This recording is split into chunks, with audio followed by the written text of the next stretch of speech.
Hey everybody, and welcome to another episode of BacklogBusters, where the momentum through my backlog continues, thanks to the wonderfully helpful suggestions from all of you, keeping me energized for each new old game I boot up. And today's a very special and very late holiday episode, because my extremely thoughtful friends Will and Mary over at We Are Will and Mary on TikTok, YouTube, and Instagram have returned from a trip to Japan, and surprised me with a literal bag of gifts. This is on top of providing me constant technical support on how things like these lights work, as well as letting me borrow this very camera to improve the human parts of these videos. So if you happen to enjoy things like food, farming, or just more interesting and well-shot videos not about video games, you should definitely go check out their channels. But let's finally open this bag of gifts, which I have looked through, but I've not opened or played any of the games inside yet. Now that that extremely loud bag is out of the way, let's look through some of these games. The first one is a full, I'm assuming, box copy of Mega Man Battle Network 4. I assume this is the red variant, although it comes across a little orange in the video. But from what I remember, the Game Boy Advance games in North America were square and were much larger than this. So I'm very excited to see what's in here. You can see there's some stuff being checked off here, I guess just maybe features of the game, with System Link, and then e-reader support down here, which was always something I always wanted to have, but it also seems silly to get something that just added extra features to a game. Tell that to my giant amiibo collection now. But I'm very excited to open this one and see what all the pieces are like inside. But let's look at the others before we do open this up. The other thing that I thought was cool is this comes with instructions over how to clean everything and tells you to specifically clean them, which there's probably some retro shops that do that as well, but it's just nice to see it included because you should probably not be setting these old cartridges, especially if they're used directly in your console. The next one is Colin McRae. I've never understood how to pronounce that. The Rally. I tried to look this up a line ahead of time just to say anything about it, but I could not find The Rally. So I assume it's just Rally in North America and everywhere else, and The Rally is the Japanese version of the first game in this series. But either way, it has all these features on the back, which again are all in Japanese, so I'm not sure what they are. But this box is so much larger than any of our just jewel CD cases over in North America. So I kind of want to see what all is in here, if it has special pieces inside or if it's just a larger box. Also, I've never noticed in our copies, I don't know if that comes across, but it says PlayStation across the bottom. And I feel like all the, oh, and it says it across the top too.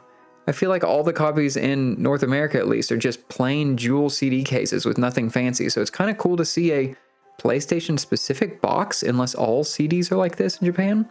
The next one, and there's a really good video that maybe I'll be splicing in at this point. These were games that they won in a claw game. So these were just loose copies that you could play a claw game and win. And this one, because it's Super Mario RPG 2x2, I assume this is Partners in Time, because that's, I believe, when they bring their younger selves along with them, which I think I have an American copy of this, but I just love this art that it's 2x2, which is such a fun title for that. This next one is by Sega, and I have absolutely no idea what this is. There is, I don't know if I can get this to show up in the reflection, but there is something kind of scraped into it, and I'm wondering if this is a blank for somebody's name, and so there's kind of scribbles pressed into it, or if this is just something unrelated, but it's so strange. It just has that blank white spot in the middle. And then the final one is a Game Boy Advance game, which I'm assuming, just based on this little hamster, is a Hamtaro game. And I've heard very good things about the Hamtaro GBA games, and this is Hamtaro 3, I'm assuming. I have no idea if this is a spin-off or the main game, and I really don't remember what the Hamtaro games were about that everyone loved, but I do remember people saying good things about these. And I did do a quick search beforehand just to get the approximate US dollars of these, just because I was interested. And it seems like Hamtaro for 858 yen is about $579 as of today. And then these are unmarked from the claw game, of course. The Rally for 748 yen seems like it is $5.05. And then Mega Man Battle Network, the most expensive of the bunch, 3,278 yen, which comes roughly to $22.12. Again, I don't know that I could find any Game Boy Advance game in the entirety of the US that is less than $50 maybe. Maybe I'm wrong on that, but box copies of these, especially in this condition, I just can't imagine being that cheap. So because I don't know the quality of these, let's go through the cleaning process and opening a bunch of these. I assume these are used, but they're in such nice condition that I don't understand.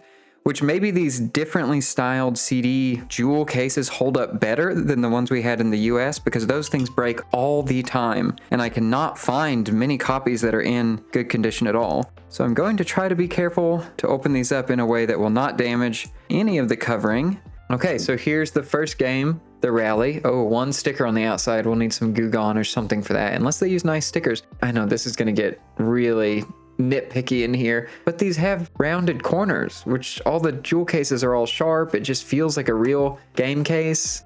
Oh, and normally our manuals, again, because of the horrible jewel cases, have the piece that you pull out here, and the manual always kind of gets stuck and you have to tear at it and everything, and I never liked that. So having just the manual laying in here is really handy, and there's so much room in these. These are so much larger than the normal CD cases. We get a pretty beefy manual for this too, with unique art is on here as well. There's normal instructional things, but it actually has a lot going on. Unique layouts in here. Ooh, Rally School has some interesting layouts and designs as well. Some nice pictures. We're even getting breakdowns of the different areas like New Zealand.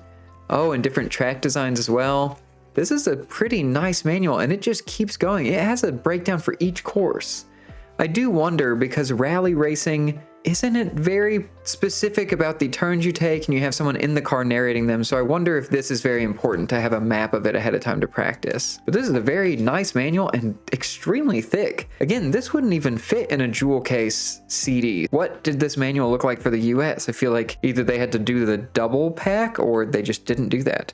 And let's look at the disc, which is, oh my gosh, I don't think I've ever, this looks brand new. I can't see hardly a single nick in here. This is just like no scratches. This is such a clean disc. Wow.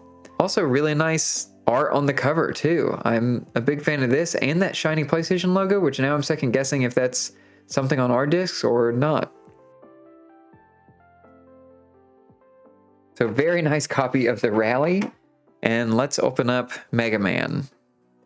Again, it's just boxed so well. I don't even know if these are like custom containers, but they're even folded at the edges. Like this looks brand new, and I really have no idea if it is. It just says paid and thank you on it.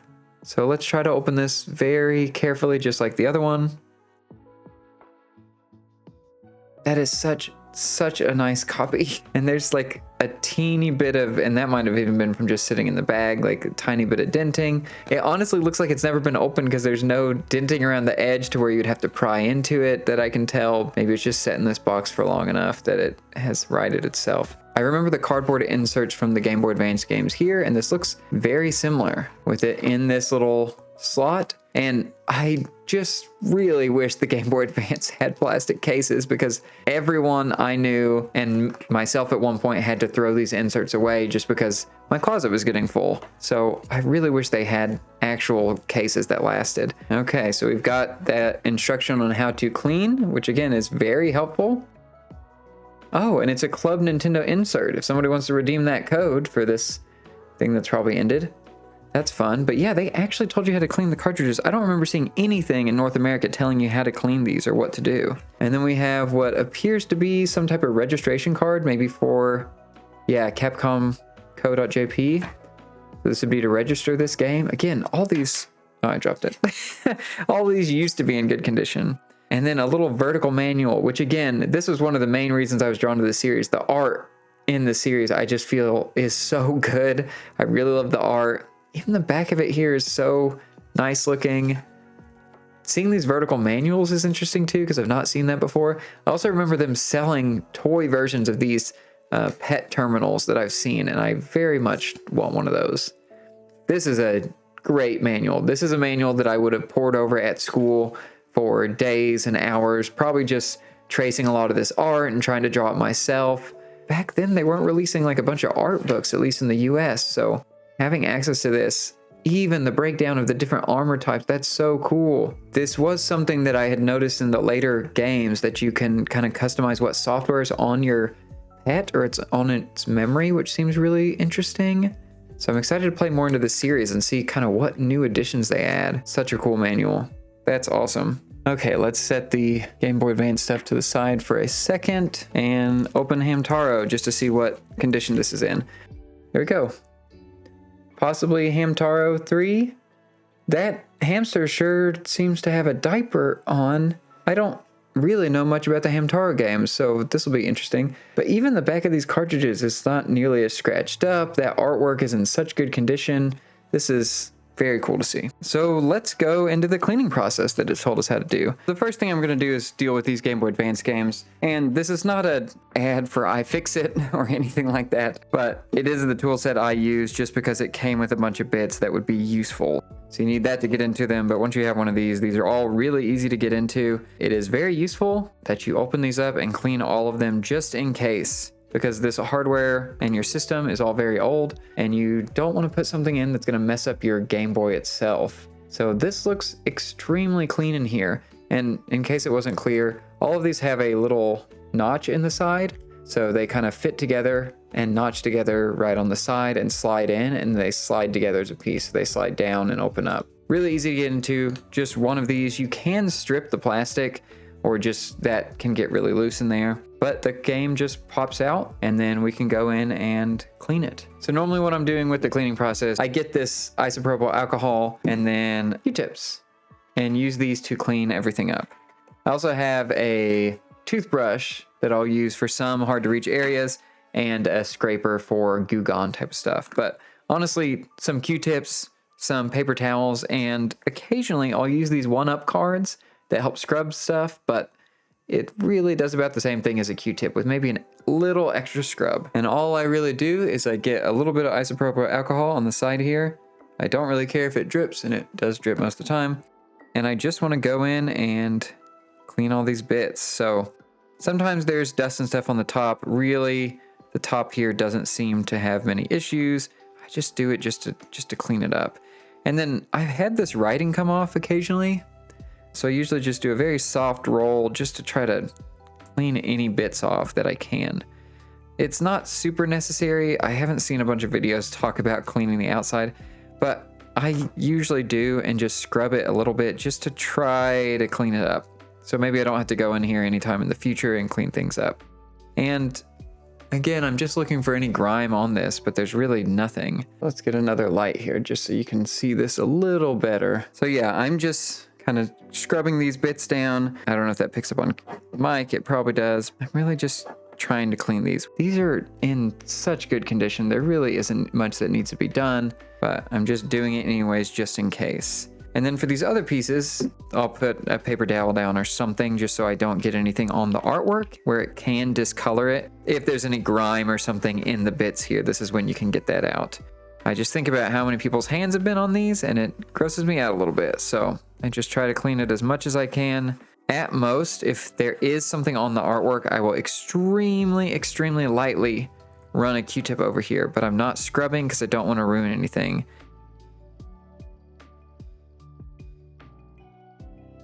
And in this Hamtaro copy, we have a battery backup. So if anyone's not familiar with these, your Pokemon saves are gone if you had one of these, most likely, because these batteries die and all the saves are stored on, as far as I know, memory that requires this battery to actually save. Some games use this for like a day and night timer or something where they have to keep a clock going and keep track of things, but most of the time those batteries die and there are replacement kits to change those out. And I'm going to do the same thing here. So just clean all the parts that are visible just to make sure there's no gunk or grime. I've definitely gotten some gross carts before, but cleaning them up has always seemed to help, and I've never had issues after cleaning one of these carts. And I'll usually do this process while I'm watching a TV show or something, especially if I've gotten a lot of games in. This takes a little bit of time, but it's just kind of a mindless activity, something good for listening to podcasts or listening to music or whatever you want to do. Let's move on to these DS games. These are a little different because it is just a bunch of pins here with a really kind of flimsy plastic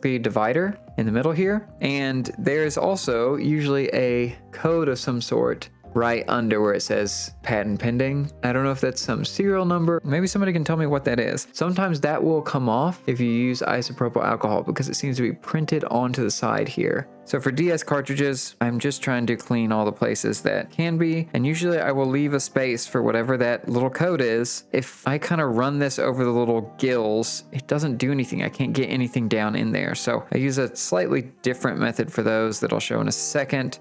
And the thing I want to do is clean these little contacts in between the fins there. So normally what I do is grab one small part of a paper towel, and I know these are not lint free, that you can get lint down in here. If you want to, you can instead use a microfiber cloth, and I'll show you both just to get an idea. The one thing that is kind of handy is this iFixit kit did come with a lot of these little guitar pick things. So most of the time I will wrap a piece of this in here. Paper towel, I would do the same thing. I would get one of these guitar picks or whatever these are and just wrap the corners and then try to go in and clean those fins in there. And I will use that to get into these individual fins and clean them out. It may be way overkill to do this. They're much more protected than the Game Boy Advance ones, it seems like, because they're kind of hidden away in there. And what I'll do at the end here is I'll just hit it with a little bit of compressed air on all of these to try and dry them out so there's not any remnants around. And I'll probably wait a bit before putting them into a console just in case there's any residue in there.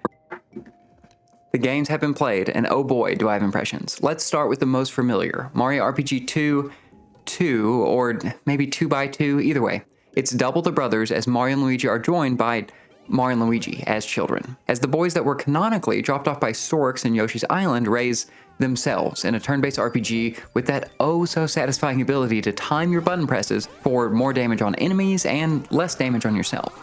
Now, I have finished this and most of the incredibly fun and surprisingly lengthy Mario & Luigi series, but playing through the opening, I'm again impressed with the art on display here with this super detailed sprite work and emotive characters. I typically only remember the DS for its N64 level of polygonal games, but it was a powerhouse at sprite-based games, and this whole series was stunning, even when it eventually leapt to the 3DS. Now, I know I need to hurry up and get around to the Paper Mario series, but if you somehow haven't played any of the Mario & Luigi games and are itching for those RPG years of Paper Mario, this is a series you really have to go check out. But apparently that's common knowledge, as this series hasn't really dropped in price since its release.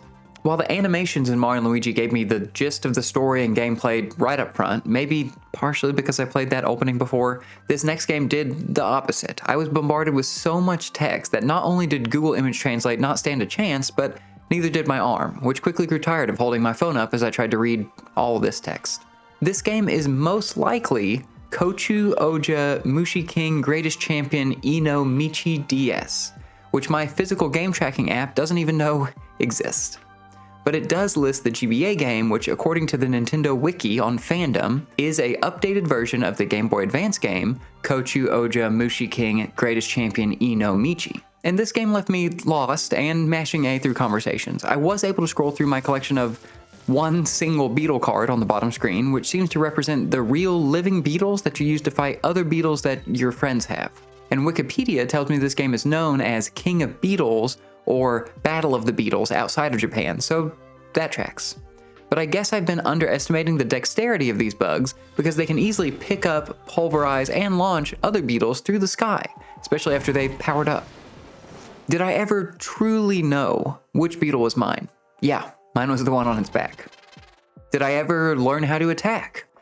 I don't really know on this one, as no button, swipe, or tap seemed to do anything as far as I could tell. I thought maybe I was supposed to lose the first match, and then I'd get a card or, a tutorial. But after playing for almost 30 minutes and finally getting to try one single other battle, the game still never told me how it worked, or it did, and neither I or Google Translate could read it. So this one will forever be a mystery, though I do have a newfound respect for what I just thought were clumsy beetles falling onto their backs in the summer months. Now I'll always know that I just barely missed seeing this wounded warrior get demolished by a bigger, stronger beetle launched into the air only to come crashing down belly up on my driveway. Even more shameful than my beetle defeat, though, is the wild generalization that I made earlier in this video. Hamtaro GBA games. Just because there's a cartoon picture of a hamster does not in fact make this a Hamtaro game. Instead, it's Hamster Club 3, which apparently did receive an English translation as the horribly named Petz Hamsters 3. 2 whole Z's in there. And as someone who never had but always wanted a Tamagotchi, this is pretty fun. You'll pet, oh, didn't like that. You'll pick up, no, didn't like that either. You'll sit and wait for your hamster to eat,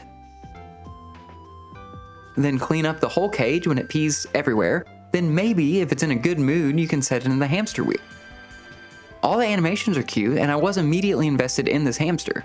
Too bad I couldn't understand my friends to trade hamster tips, or plan a playdate, or figure out how to compete in these minigames, or tournaments, or whatever's happening here.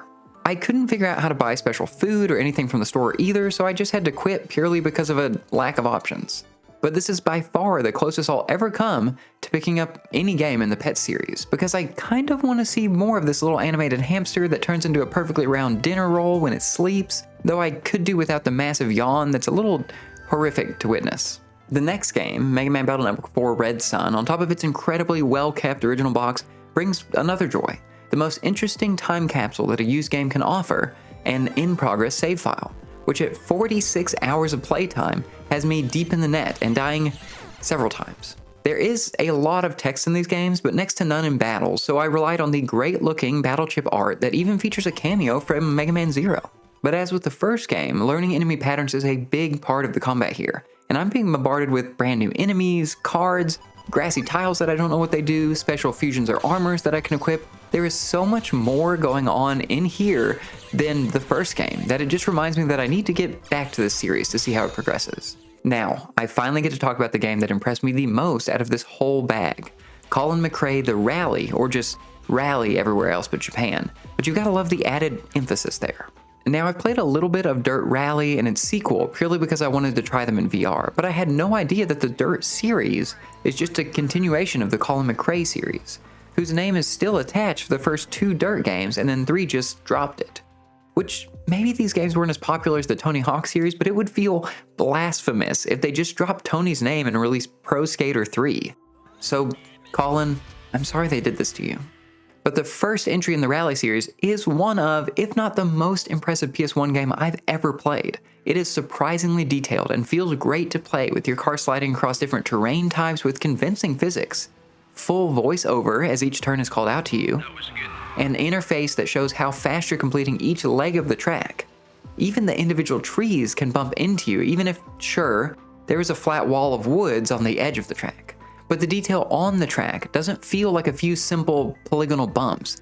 It's convincingly realistic for a PS1 game in looks and especially in driving feel. And a feature I did not expect was the driver's seat view. The interior of your car is modeled out with windshield wipers, a frame that bounces around convincingly, and even a modeled steering wheel with hands that convincingly steer and even reach down to shift. Even the soundscape changes as your view does, with the engine and tires on the road growing in volume as your virtual view gets closer to the track and your vehicle. Now, admittedly, I've not played a ton of PS1 and PS2 games, it's a huge blind spot for me. So it's possible I'm too impressed with this, and this was common on PS1 games at the time, but other than a polygonal limitation, playing this game feels shockingly close to the little I played of recent Rally games, and with a level of polish and details I did not expect to be in the first entry in this series. Some levels even have rain coming down, which causes your windshield wipers to kick on, both of which are distracting but immersive, as you drive through muddy roads, grass, and other materials that change how your car handles. Oh, and it even supports widescreen mode, which unlike some widescreen modes of the time that just crop the top and then stretch the image out, actually provides a better view of your surroundings and the turns ahead, which can really improve your racing performance. And again, the whole thing just plays surprisingly well. And I might be a rally game person now, because this was so much fun instantly, which is something I cannot say for some other PS1 driving games I played recently. Now, sadly, we've reached the bottom of this grab bag of games. Again, thank you to Will and Mary, at Will and Mary, for such a fun and unexpected gift of games to play and to talk about. And as always, if anyone watching has played any of these games or series, please share your nostalgic memories. I'd love to hear them and talk more about these games. And of course, let me know if any of these games should leap to the top of the backlog. Thank you all so much for watching, and I will see you in the next video.